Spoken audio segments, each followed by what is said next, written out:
Hello, everybody. This is Anthony Brogdon. You're at Strong Inspirations. I strong. Strong stands for strength, tenacity, resilience, and a sense of oneness, nobility, and grace. You'll hear me say strong a lot. Everything I do is the word strong. So here at Strong Inspirations, this YouTube channel, I like to bring you what I call some good Black history strongly, where people around the country who want to share their story, so that we can inspire you, we can educate you, we can entertain you. And so I bring today a sister that I met in Milwaukee, Wisconsin. The short story was I had a book signing, my book, Black Business Book. You see it there on Amazon. Please get a copy. My book, I had a book signing at a Black-owned restaurant in Milwaukee called Daddy's. Yes. This is the right name, right? Yes, Daddy's Soul So at Food Daddy's Restaurant. Restaurant. This sister here, Linda Cooper, and her husband Roosevelt came through, got the word about me being there, and we talked a long time, just hit it off. I've stayed in touch, they've stayed in touch. And so I want to present to you Linda Cooper, who's going to tell us a couple stories that she knows from days growing up in Louisiana. Linda, welcome to Strong Inspirations. Thank you. Thank you, Mr. Brogdon. Appreciate the opportunity to talk about this moment in time that I do remember so much as a kid. Simsport is a rural town, an hour above Baton Rouge and 3 hours from New Orleans, so it's in the country. And back then it was real in the country. We had the farms, we had the sharecropping. Now, hold on. Say, what's the name of the city again? Simsport, Simmesport, named after Captain Sims during the battles and the fights that they had along that Chafalaya River there back in the early 1900s, 1800s, back in there. Okay, and go so ahead. there was still sharecropping. There was cotton picking going on. All the young boys picked cotton most of the day. So that was a regular thing to see a truck. Now, hold on. Load of young men. Hold on, Linda. Not to tell your age. What time we talking about? It's gonna tell my age. Yeah, not to tell your age. You can just give a range. We're talking 60 years ago. Okay. I just told my age right there, right? Hey, that's fine. That's fine. Yeah, I'm good. I love who I am. So right now. You're talking about in the 1960s. Right in there. Okay, go ahead. Now we up to stuff, right? Yep, right in there. And so I was going to the doctor's office with my grandmother in the car this particular day. And my mom was driving, I'm sure, because my grandma didn't drive. We was in the back seat. Just, how kids are, we hanging out the window. There was no air conditioning. And so after her appointment, there was an ice cream stand next door. So we wanted ice cream. So we pulled over there. And of course, there was a colored only window and a white only window. For the ice cream stand. I didn't really know what it was, but they knew where it was to take us.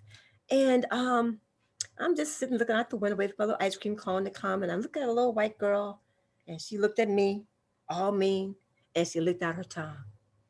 I said, "Ooh, okay." I just didn't know what to say or what to do. So I was young, so I didn't understand the whole race fight that was going on during that time, the segregation that was going on. So that stayed with me a long time. And I oftentimes think of that as an adult woman, that I lived during that era. So I totally understand. And our grandparents, when we would go places, we'd have to, behave, don't touch this. Sometimes they'll leave us in the car. And there was one incident that my mom had. She told me the story when she was driving with her brother. She wasn't even married then, so I wasn't there. And he was a professional man, more of a gambler, hustler, suited down with the big wingtip cars and stuff. And she said the police stopped them and pulled them over. And he was driving, but he scooted over. They changed places so that she could go out and talk to the policeman. He sat there. And she said there was a reason for that. He knew what he was doing. Had he got out to talk, there may have been a confrontation. So she thought that saved his life that day. Really? That was interesting to hear. And I know Uncle Walsh, he's sitting back cool, had his hat Yeah. on. So Yeah. I know how he looked. And Yeah. so that was just, it was great. And then my mom even said it was necessary for her to do that to save his life. Wow. That's something. That's something. Let me Yes, ask you this. indeed. Let's go So back to those black only, white on signs. Was there something different about the window for the black only? Was it like not painted and looks? no, no, it was the Yeah. same. It was just we were on the side. The regular windows were on the front. They had two on the front and then a little small window on the side that said colored. That was me, little Wow. color girl. So I So began to pay attention more after did that. you yeah, and I guess y'all still got the ice cream, no, that didn't stop you. We got it, yeah, but I did not give her the return that she gave me. I just wondered why was she doing that to me.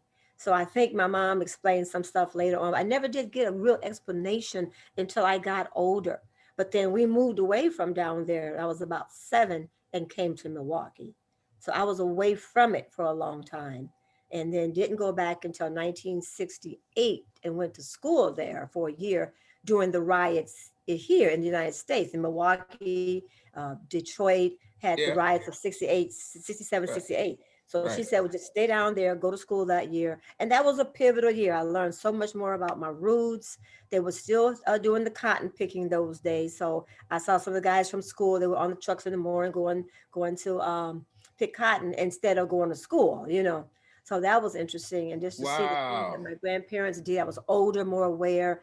And my grandfather was still house moving because he was a house mover. He was known for moving houses from one spot to another, big long trailer. That was his main um, skill. And then we Why did had, he have to move the houses? well, that's what they did back then. See, if you want to, you buy a piece of land, the land is empty.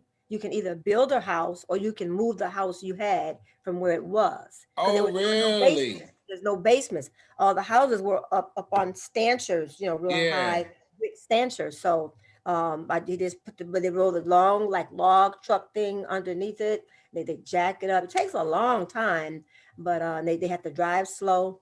And they always said, my grandfather said he could move your house while you're in the kitchen, working on your eggs and your grits and stuff, and the eggs Wow. won't even fall. They gave him high praises for doing such a great job.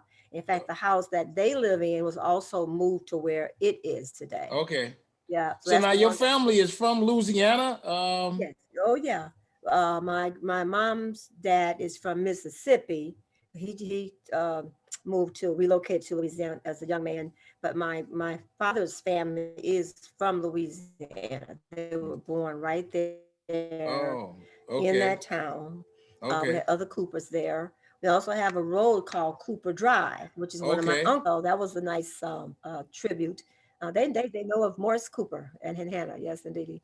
Now, So how did it's a why that town in Louisiana? Was there something about that town that made your family move there instead of New Orleans or Baton Rouge, some of the bigger cities? I don't know. Well, my grandparents moved. Now, my parents moved away. Like I said, Yeah. they moved here. They lived in New Orleans for a while with us, so they moved away. But they were born there. That's all they know. Their land was there. Their upbringing was there. My grandmother is half white. She has a white dad, but she didn't claim him. Her mom married another man, and she took on his last name, Washington, not the other name that this white guy who she had, her mom had. Really? Yeah, so lots of that went on down there. And even my grandfather, he's pretty yellow too. So I'm sure he had somebody in his family who was white, not too far back. Maybe his mother was white. I don't know. So, Really? yeah, so I don't know that history past them at all. I found pictures, and now the house is still there. The little cottage is still there. I'm claiming it. I've been down there to file succession on the house and to become the caregiver of the house. So we're back and forth, maintaining the grass. It's boarded up, but we're working on it. It's a work in progress because there was furniture still in the house. So Really? All those yeah, years? we had to move a lot of it out just to get in there and clean it up. Yeah. So I go back every Wow. few months just to work on that, especially in the winter time. I love getting away from the Yeah. Midwest to go down there. Is there a lot of like a big backyard or land associated with the house? There is some of it's been sold. My cousin sold a piece that their mom had in the back. My grandfather had some land back there, so it's a nice piece, but it's not like acres of land. Okay, You know, okay, it's a couple okay. acres. Yeah, yeah. Yeah. His brother And lived next so to him too. you don't know anything about the white granddad or any of that kind of story and how that even happened, did he? No, I don't. I Or was they too young were to a understand, couple? but I didn't really hear much about it until um, King got assassinated. We were down there that year that he got assassinated, and my aunt came over, and I never forget her wringing her hands on her apron because they were both housewomen, and she said, "Hannah, Hannah, have you heard, girl?" She came, then a shot came, and I said, "Ooh." King, Martin Luther King. I was like, ooh. So that was Wow. an excitable moment. So clusters of people started coming out their house and gathering and things. And, they were worried that something was going to happen. We just didn't know. It was just stress in Yeah, 1968. It was just stress. And we were yeah. there. Yeah. Did you do you know of any other stories, Black history, lynchings, or something like that? How Black people had to stay on one side of the street? Did you experience any of that kind of thing? Uh, No, nothing like that. But you had to be careful how you talk to white people down there. You can't offend them, you know, Hold on, let me stop. because How do you know that? well, Who told you because that? parents will slap you in front of them if you say the wrong thing. Now that didn't happen Really? to me. I think Pat, did you get slapped once? My sister's here with me.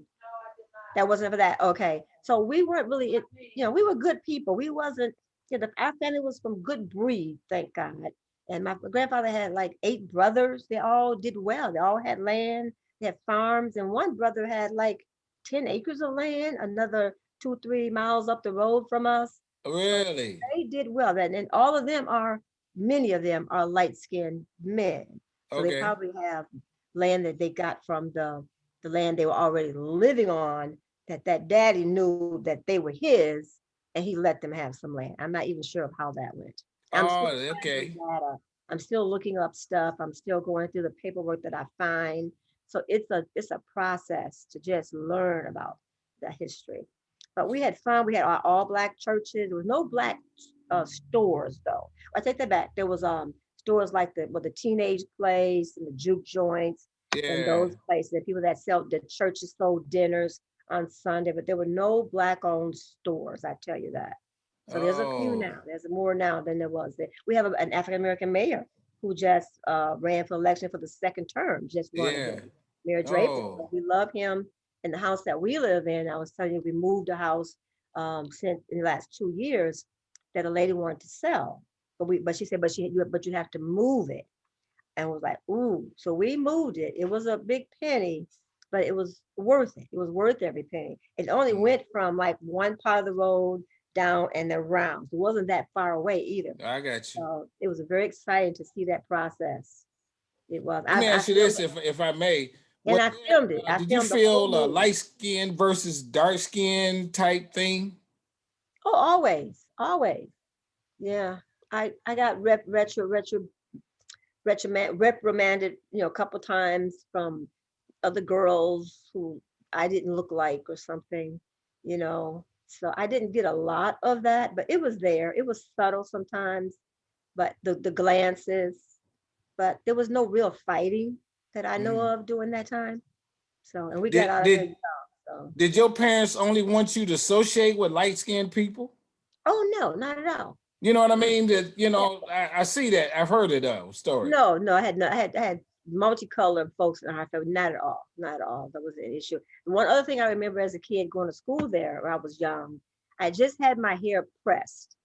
Um, and went to school the next day, of course, had my little hair on my shoulder, and then it moved a little bit. And had Sure. one friend, I can't call her name. I know her name, I won't call it. She got me in, and she's a real dark skinned girl, thick, dark skinned girl. And she got me a corner in the bathroom and got in front of me and she said, shake your head. I said, what do you mean shake your head? Just shake your head. So I shook my head and the little hair moved. That's what she wanted to see. If my hair was gonna move. I was like, ooh, that was interesting. And later on, when I would recall that moment, and she gave me a dirty look, but she didn't fight me. But she was, She was like, her mind was saying, I can't stand you, you know. Really? That I experienced from one of our own people. So yeah, that was Yeah. that black white, you know, tension, but it wasn't a problem that I really saw. There Yeah. was a lot of yellow girls around, a lot of black. We're all multicolored. We come from a spectrum of beautiful colors, from the Yes. lightest to the darkest, and I love Yes. them all.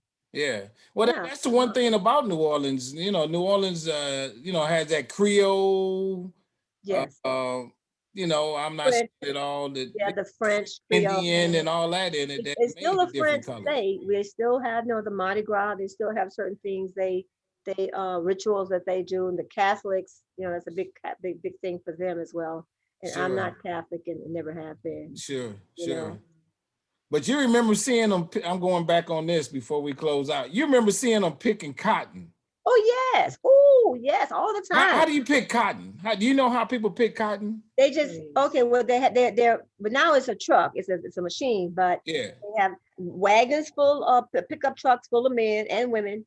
Now my sister picked for one day. She said, "That's it. I can't do it no more." No, I did it on fun. She did it for fun. Okay. Yeah.